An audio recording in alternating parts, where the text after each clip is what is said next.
Thank you for joining us this evening. We appreciate you giving your time. We know that's something that none of us could ever get back, right? So I'm hoping that you will find something useful in this presentation. And we're gonna go on. So once again, thank you for being here this evening. And I'd like to start off just by asking whether or not you've ever been overwhelmed by stress. I'm imagining that you have been, which is why you're here. So that's why I want to share with you your way to finding Zen. Right? So this is 5 mindfulness tips that can help you manage stress, improve focus, and enhance your well-being. Next slide.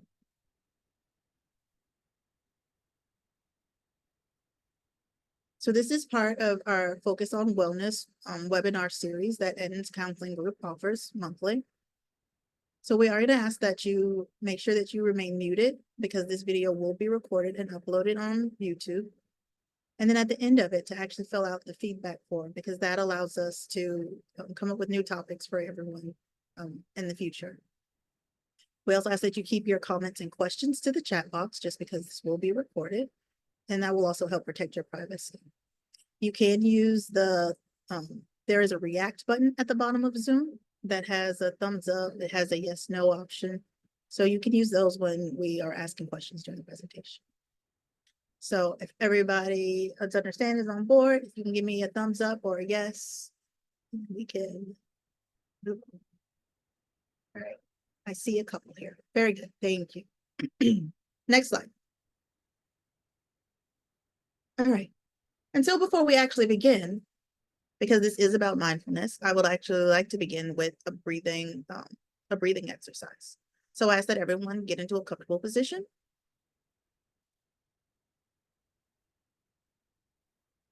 And then we're going to do what's called 4-7-8 breathing. And you'll learn a little bit more about that during the presentation, but I think it's a great way for us to set our intentions for the evening. So with 4-7-8 breathing, you're going to breathe in through your nose for a count of 4. You're going to hold that breath for a count of 7, and then you will exhale for a count of 8. So I'll count off on the first one, and then we're going to do it 3 times together. All right. So we're going to breathe in for a count of 4. 1, 2, 3, 4. We would hold that breath for 1, 2, 3, 4, 5, 6, 7, and then exhale. 1, 2, 3, 4, 5, 6, 7, 8.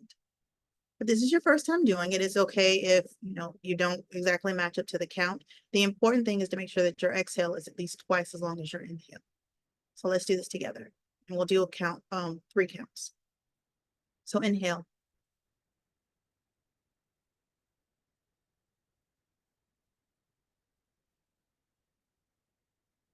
Exhale.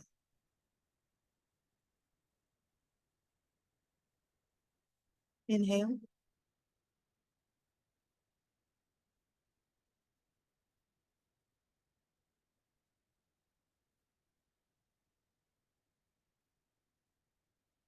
And last time, inhale.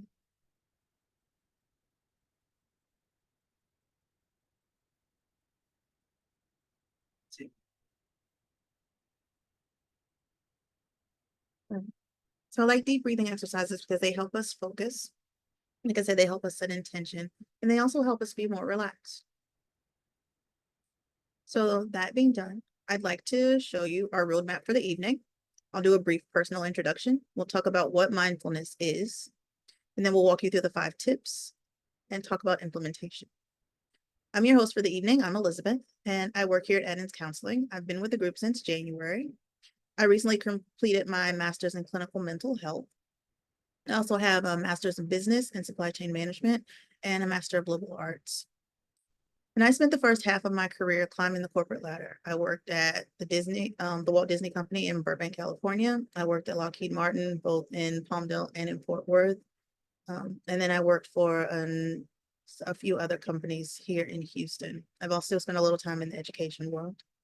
So I really understand what it's like juggling professional responsibilities and personal obligations. And it was actually those things that led me to mindfulness. I have migraines. And they gotten so bad that my neurologist sent me to the Cleveland Clinic for their 3-week headache program. And it was there that I was introduced to the practice of mindfulness. Next one. Just when you feel you have no time to relax, know that this is the moment you most need to relax. This quote speaks to me because it reminds us that we have to make time for our self-care, for relaxation, and just for ourselves. Next. So I ask again, how many of us have felt overwhelmed by stress or struggled to focus?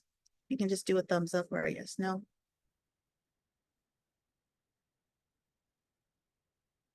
So I see a few of you have. All right.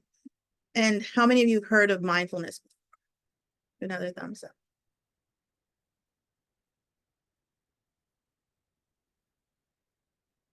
So mindfulness is one of those things that we hear a lot about, right? It's a buzzword. We have a lot of ideas about it, but not all of us really understand what it is.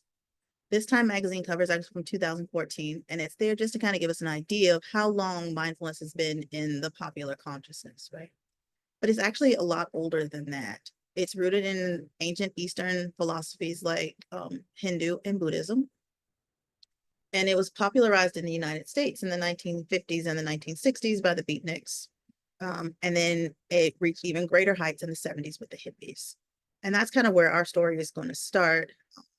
Dr. John Kabat-Zinn is famous for creating mindfulness-based stress reduction, right? And it integrated Western science with the Buddhist practices. And that's kind of what the basis of what I learned at the Cleveland Clinic comes from. But it's really all about how we can use mindfulness to control pain, to reduce symptoms, and things like that. So in 1979, he opened his first clinic and published research that allowed us to use these Buddhist philosophies or practices with medicine.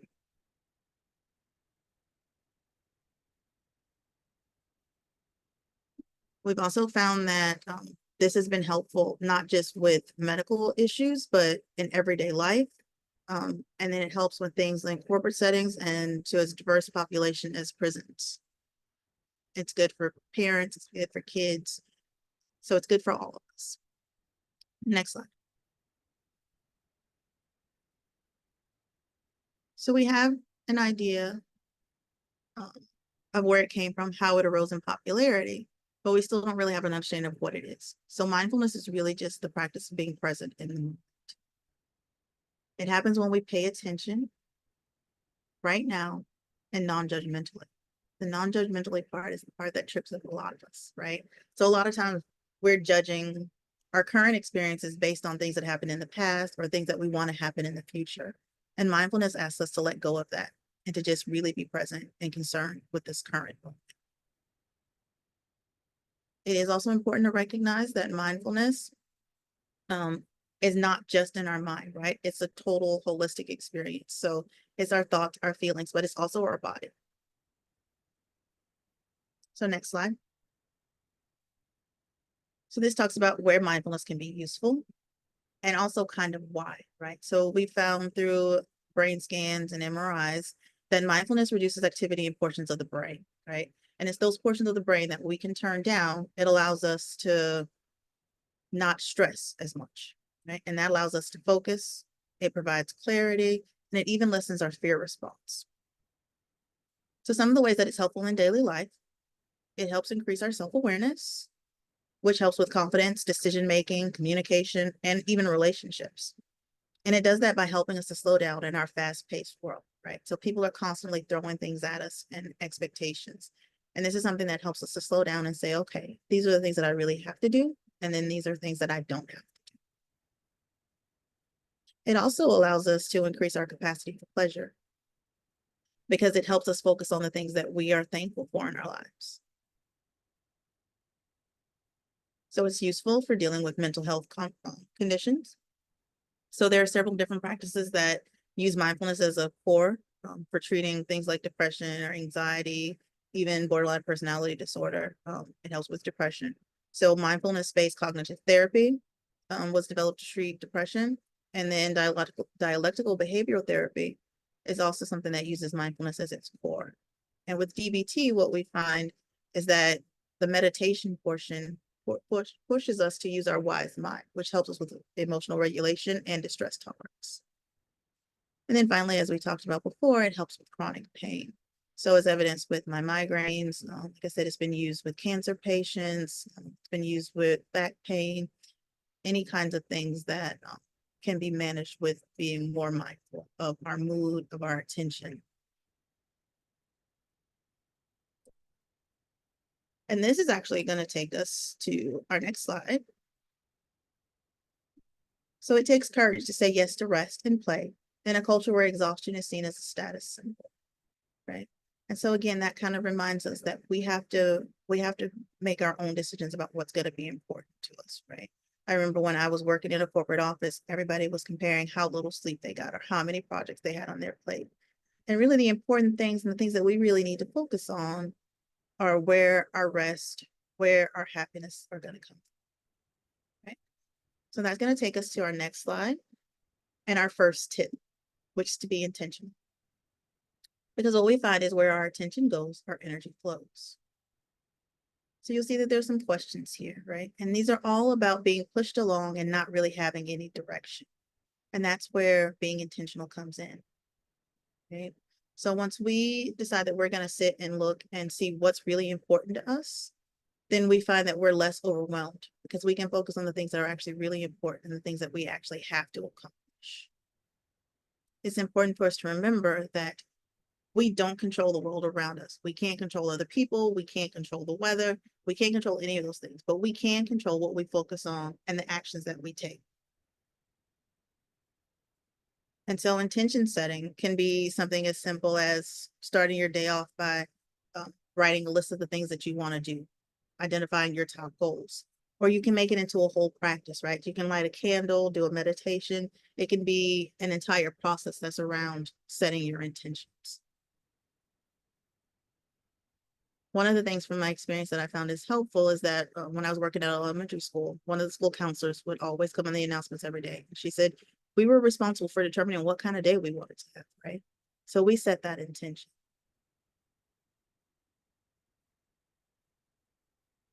Next slide. You can't stop the waves, but you can learn to surf. Dr. John Kabat-Zinn. Again, that's reminding us that we don't have control of everything, but we can control the things that are in our control. Next slide. And that takes us to our second tip, which is to breathe. So obviously we did some of this at the very beginning, right? And so in this slide, what we're really talking about is the power of breath work, also known as pranayama in yoga. And it's really just the practice of controlling one's breath. They've done a lot of research and they found that slow, deep breathing signals your brain to calm down and it allows you to relax. Many people discount the benefits of breath work because it seems easy, right? It's like people we breathe all the time, but it's not really the same as what we're doing in breath work. But it can turn into a practice where we're more regulatory about our breathing and the types of breathing that we do. Because some of the benefits of it is that it increases the oxygen in our blood, it reduces our blood pressure, reduces our heart rate. Next slide. So when I was talking to my sister about this presentation, and we were talking about breath work, and one of the things that struck me is she was like, well, we all know how to breathe to survive, but breath work is really about breathing to thrive, right? And I thought that was great because that's really what it is. It's what's going to make our lives better. So here we talk about some of the different types of breath work. So we did 4-7-8 breathing at the beginning. Box breathing is another popular method, also known as square breathing, because all of the components are the same. So with box breathing, you would breathe in, you would do an inhale for a count of 4. You would hold it for a count of 4, exhale for a count of 4, and then hold for a count of 4 before you start again. So it makes a little square. Belly or diaphragmatic breathing is named because it's focused on our diaphragm, which we use for all of our breathing, right? That's a misnomer that we don't use our diaphragm for all of our breathing. But this one is a special impact on our diaphragm. And this is actually one of the ones that's used most in medical practices. So when I go to my neurologist, they give us a handout to make sure that we know how to do belly breathing. And they tell us that that's the first stop when we have an acute session, right? And then there's alternate nostril breathing, right? Named because that's exactly what it is. You would actually hold one side of your nose. You're going to breathe in through your nostril and then out. And then you switch and do it over. And it's another one that's also been shown to increase relaxation. So far we've done our first 2 tips. I want to make sure that everybody's with me, that no one has any questions. You can just put comment in the chat or use your react button.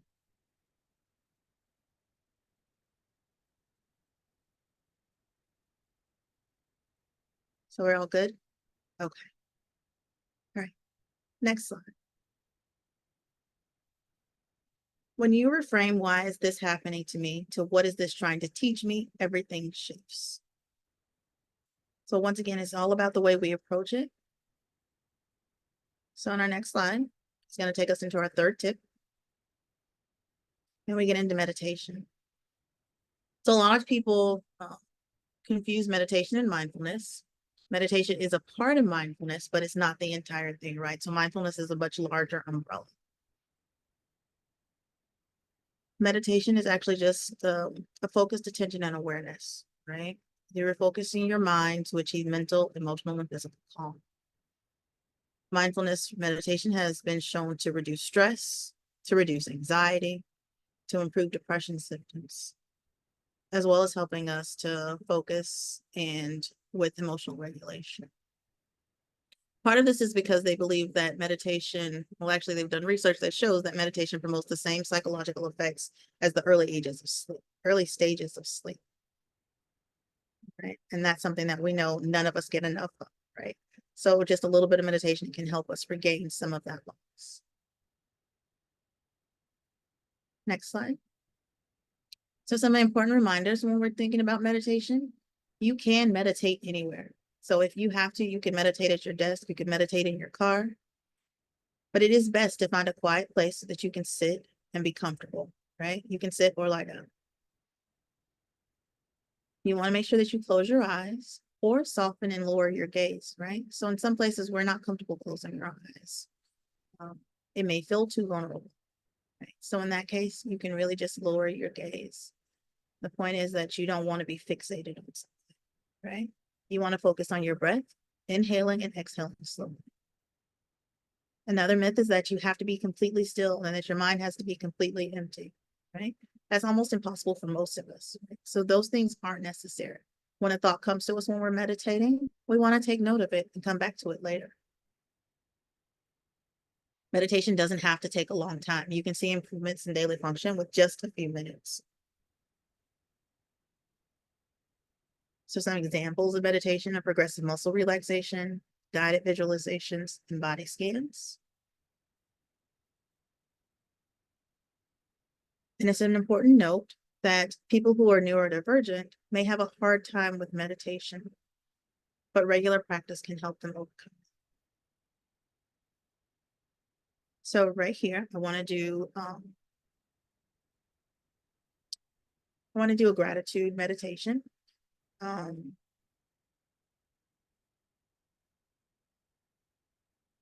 typically do body scans, but today I was thinking we'll do something a little different because this will take us nicely into our next tip. So let's do a gratitude meditation. All right. So I ask again that you get into a comfortable position. Close your eyes or soften your gaze. Take a deep breath in and a long, slow exhale. Another deep breath in and a long, slow exhale. So I want you to actually begin your meditation by thinking about something that you're experiencing in this moment. So whether or not you feel like having this information is going to help you, whether you're thinking about your to-do list for tomorrow, think about what you're actually experiencing in this moment.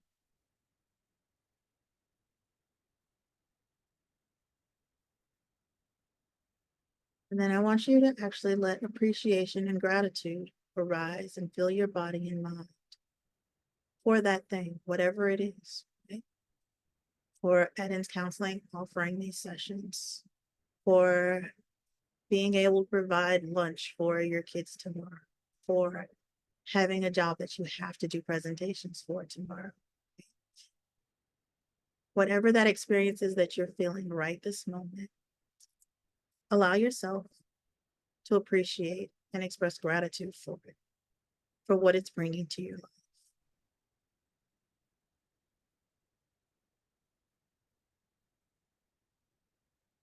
And now I want you to think of someone that you don't know well, but someone who supported your experience today in some way.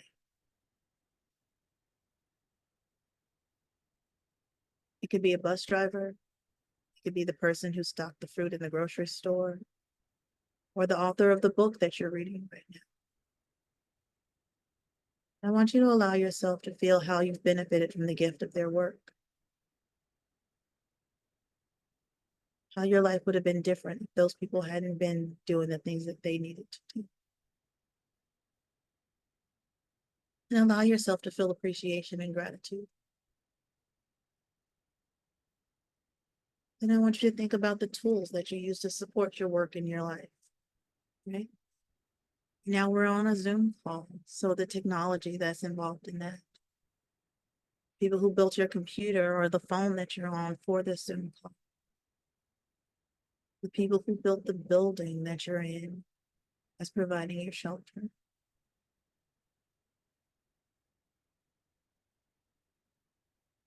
Consider all the things that had to go into the creation of any of those things. And let yourself feel the gratitude for having access to those tools.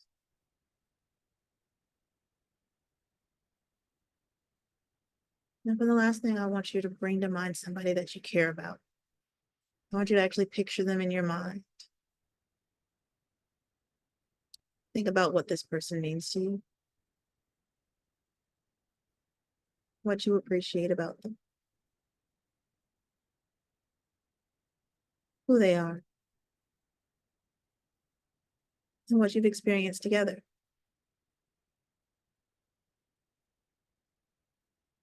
And I want you to give those experiences to your heart. And I want you to stay with that feeling that they provided for you, right? The appreciation for them.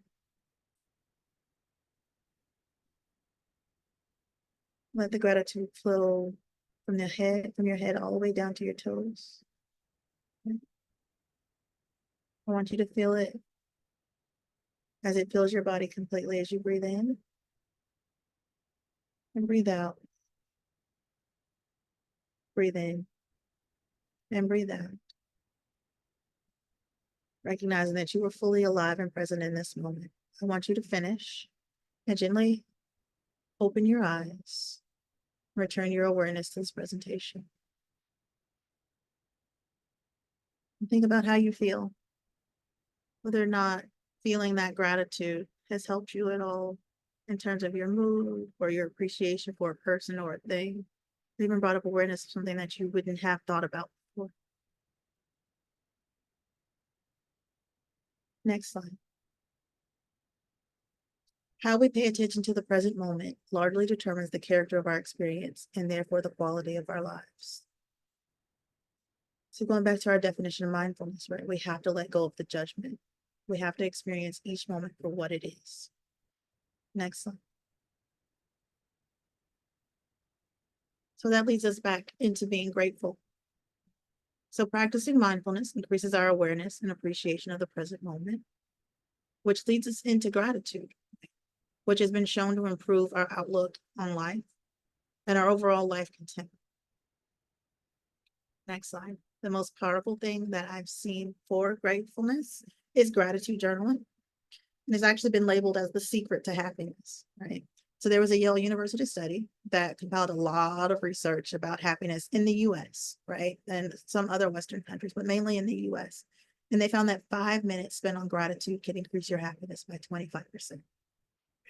So just 5 minutes for 25% increase. That's a huge payout. right? So gratitude journaling has been shown to improve mood, to enhance your sense of well-being, to improve your memory, to help you process emotions, to spark creativity, to boost your self-confidence. And as a reference to cognitive behavioral therapy, it helps you form connections between your thoughts, your feelings, and your behavior. It also taps into both the right side of your brain, which is the creative side, and the logical left side of your brain. And so I always tell my clients when they're doing gratitude journaling to actually write it down by hand. It's not necessarily something you're gonna have to go back and refer to, but writing it by hand actually affects how well your brain receives the changes that you're gonna get from gratitude. Right? Next slide. Be where you are, not where you think you should be. Right? Next slide. It's gonna take us to our final tip is to get grounded. So grounding is actually just connecting our body and mind in the present moment. So we often use grounding when people are feeling anxiety or when they're feeling overwhelmed, whenever they're having these big, difficult emotions, right? So when there's stress, it can also just be used as a distraction, though. They show studies have shown that people have an attitude of mindfulness, and when they work into a grounding exercise, they can look outside of themselves, and that helps them to be calm and centered in what could be a really overwhelming situation, right? So some of the ways that we can do grounding is to engage our five senses. You can also just like firmly plant your feet in the ground. It works best when you're outside in the grass, but you can actually do it inside, right? You just want to feel where your feet connect to the earth, right? You can also use a grounding object. I have a stone that I keep on my desk, right? But it can be any number of items, something that's going to have a meaning for you, something that's going to bring you back to the present moment. Grounding has been shown to be great for anxiety and PTSD symptoms. So in the next slide, it's going to tell us a little bit more about one of the most popular grounding methods, which is the five senses grounding method. It's also called 5, 4, 3, 2, 1 because it works by, you want to look around and see 5 things, right? So 5 things that you want to bring attention to in your present, right? Then you're going to do 4 things that you can feel. So whether it's your clothes, whether it's the air, you want to notice 4 things that you can feel. Then it'll be 3 things that you can hear, 2 things that you can smell, and then 1 thing that you taste, right? So some of the things we may want to take note of is we want to see and appreciate the colors in the sunset, right? So we already said, notice how your clothes feel against your skin. Notice again how your feet feel on the floor. You can delight in the sound of a child's laugh or your favorite song. Noticing a familiar fragrance or the smell of your favorite food. And then tasting, right? You can taste food, you can taste the air, you can taste the drink, you can taste any number of things, right? But you want to focus on those things, on your 5 senses. So one of the things that I like to do with my clients, especially the adolescents, and then actually people who are in their middle years, we build a mental health first aid kit, right? And in that first aid kit, we always include something that's going to engage each of the 5 senses, right? So they'll include their favorite snack, something that they enjoy the feel of, something that's just soft or cuddly. They'll have pictures of families and of family and friends, right? People are going to bring them comfort. They have a card that's sprayed with a scent of their favorite fragrance, right? So they can experience all of their 5 senses in one place. Next slide. The mind is like water. When it's turbulent, it's difficult to see. When it's calm, everything becomes clear. Next slide. So that's what practicing mindfulness can do for us, right? It can give us that clarity of thought, right? It provides that stillness. So what are some of the ways that we can practice mindfulness? Right? So there's mindful eating, right? Paying attention to the senses and savoring each bite can improve digestion and reduce stress, right? You want to look at the colors of your food before you put it in your mouth. When you put it in your mouth, notice the textures, right? So really enjoy our food. It's going to slow us down and make it a more enjoyable experience. There's mindful movement. So when you pay attention to the sensations of your body, they can help calm your mind and reduce stress. So studies on this actually originated with just mindful walking. And it was really about people noticing their feet as they hit the ground, right? As you roll through each step, the sensations that went up through your body. But we've expanded mindful movement. It can include dance. There are practices like yoga, Tai Chi, which are all forms of mindful movement. And then, like I said, you can actually just do a mindful walk. They've actually started to do meditations around mindful chores, right? So there's a gratitude meditation about mindful dishwashing, right? I've also seen one about mindful laundry folding, right? So you can incorporate mindfulness into your daily chores, right? These are all things that we have to do anyway, right? With eating, with walking, with chores. These are all things that we have to do, so we may as well do them mindfully. And then finally, mindful thinking, because it promotes self-compassion as we actively work on letting go of judgment. It helps us to share kindness and practice gratitude, because when we're kind to ourselves first, we have more to share with others. Mindful journaling, we talked about a little bit with the gratitude, but even outside of gratitude, it allows us to share our thoughts and feelings in a non-judgmental way. That helps us gain clarity and reduce stress. And then there's also mindful parenting, which allows parents to be present and fully engage with children without distractions or negative emotions. And we'll talk a little bit about that in one of the case studies we're about to look at. Right. So next slide. So here are some of the clients that I've worked with, right? Their names have been changed. One of them's age was actually changed as well. But these are some of the people who have benefited with mindfulness since I've just been in practice, right? So first up, we have Abby. She came to therapy for anxiety. She was trying to balance educating her son and working from home, right? And she just felt like everything was overwhelming. She didn't feel like her son was getting the support that he needed at school. He was on the autism spectrum. So she decided to pull him out. But that actually further frustrated her, because then she was trying to work with his education as well as doing, and it ended up with her having panic attacks and not being able to work at all, which then caused further stress with her, financial stress for her partner. And so they were fighting time. So we incorporated breath work so that before she got on the phone to do her job, she would actually just do some deep breathing, and that allowed her to calm down enough where she was able to work more often, which alleviated some of their financial strain, right? But more importantly, and the thing that she said that she got the most benefit from, was the mindful parenting, right?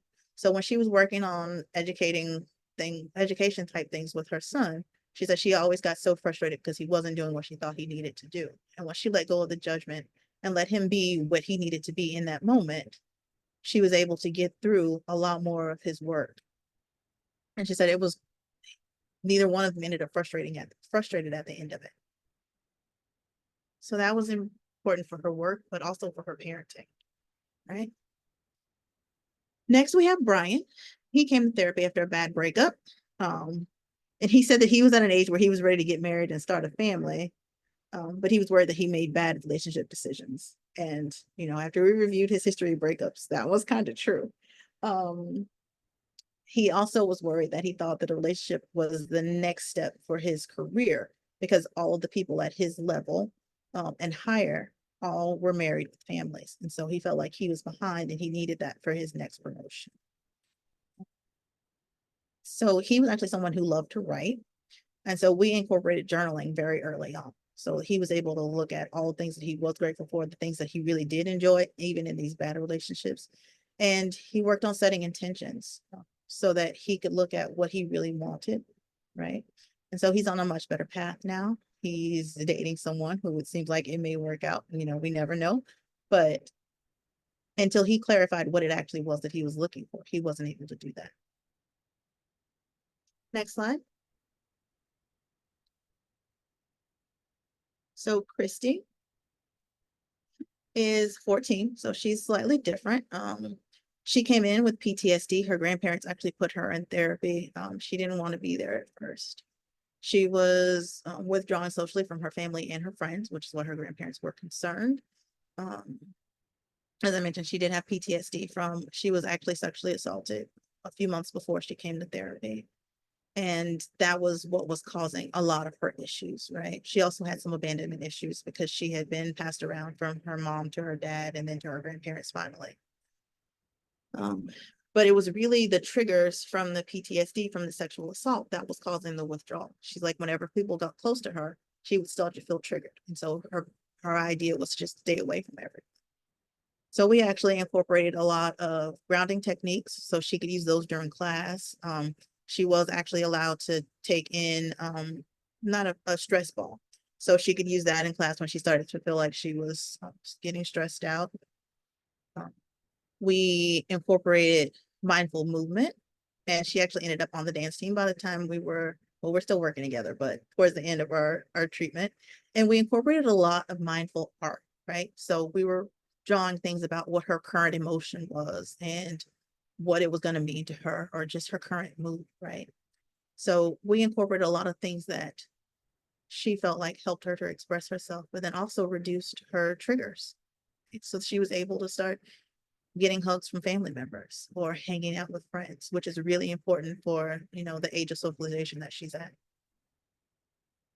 Then finally, we have Daisy. Daisy was 48. She came in with depression and chronic pain. She was the married mom of two. Um, she was not only taking care of her kids, but she was also helping her mom who was sick. And she's like, she felt just really unsupported by her husband. She had been trying to get him to go to couples counseling. Um, but she also just felt like she didn't know who she was outside of work and her family, right? She wanted to kind of recapture some of her personal identity. So she actually ended up in doing all 5 tips, right? Well, we started on first with just living intentionally, right? Taking some time for herself each day. Um, she used deep breathing whenever she began to feel overwhelmed. And then she started doing mindful walking. She was fortunate that she worked at a site where they have a little pond and they have trees where she actually would go on a walk during her lunch break. And then she'd actually walk after work to decompress before she got home. And she said it actually also helped her to avoid traffic. So even when everybody else left, she left a little bit later. She wasn't sitting in traffic as much. So these are just like a few of the clients that I've worked with where mindfulness has been helpful. And then of course, there's also my own case study, right? Where I went in with chronic migraines. My pain level has been reduced. Although, like I said, when we first got to the Cleveland Clinic, a number of us were actually highly resistant to the idea that it was something that could help us. But by the end of our 3rd week, we had all noticed a pain reduction. And then they tracked us for a year and then 2 years after. And we had all maintained that level of pain reduction. And a couple of us had even actually improved that pain reduction because we were doing mindfulness exercises regularly. Right. Some other examples of places where they can use mindfulness is that it's actually being incorporated into schoolrooms with teachers and school administrators are doing a lot of SEL, but then also just actual mindfulness practices, which can help the kids calm down. It can help them focus. It's going to improve grades and things like that. So we can go to our next slide.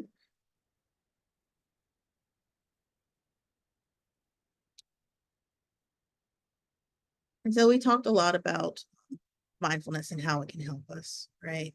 So this is just some of the recap of some of the things that we've talked about. Right? It increases our awareness, right? When we're more aware of our thoughts and our feelings, it helps us manage them instead of being overwhelmed by them. That non-judgmental engagement part is very key, right? We're not being mindful without the non-judgmental piece. It helps with stress reduction and problem solving, the space creation. So one of the things that we haven't touched on as much is that it does help with better sleep. It helps to improve our sleep quality. It helps us relax, and we wake less often during the night. When clients come in for insomnia, the first thing that I always recommend is that they actually do a nightly brain dump, right? Which is just putting down everything that's on their mind in the moment. And they almost always report back that they are sleeping better just doing that one thing. I don't do it nightly anymore, but if I have a hard time sleeping, I keep a journal by my bed so that I can do that. And then finally, the improvement in relationship quality, right? Because of all these other factors, we have an improved mood, we have an improved mindset, and we do have greater clarity in terms of the decisions that we're making, right?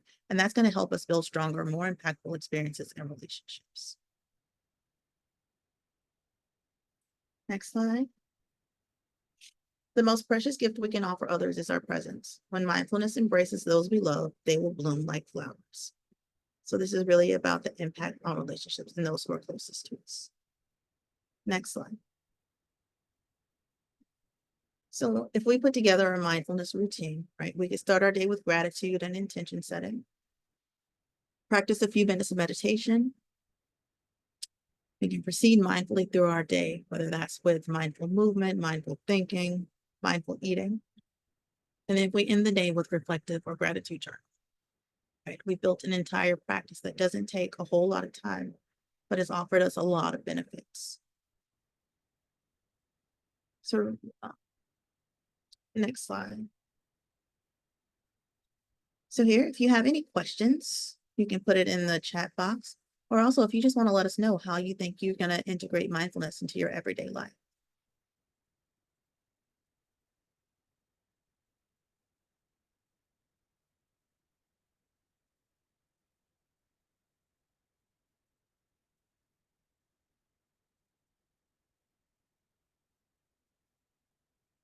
So no questions. If anyone has a question before we actually wrap up, let us know. Oh, I'm glad to see that you'll create a toolbox. They are extremely helpful. All right, next slide. So again, just a little bit more about me. Like I said, I recently finished my master's in counseling. This was a career change that I think I probably waited too long for, but I'm excited to be doing this work now. And I'm excited to share about mindfulness with people because it has made such an impact on my life. Next slide.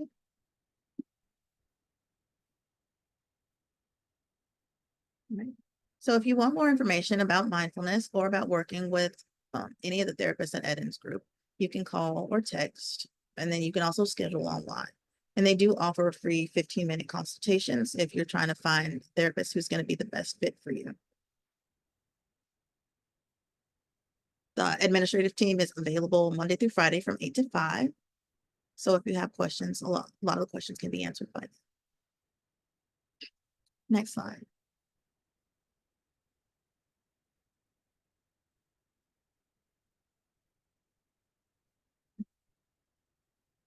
So Marcus is going to put in the chat box, or actually, I think it was at the very beginning. He put in the chat box the request for feedback. So if you could fill that out, that would be great. You can also contact me if you have any questions. My email address is long. It's elizabethmccullough@edenscounseling.com.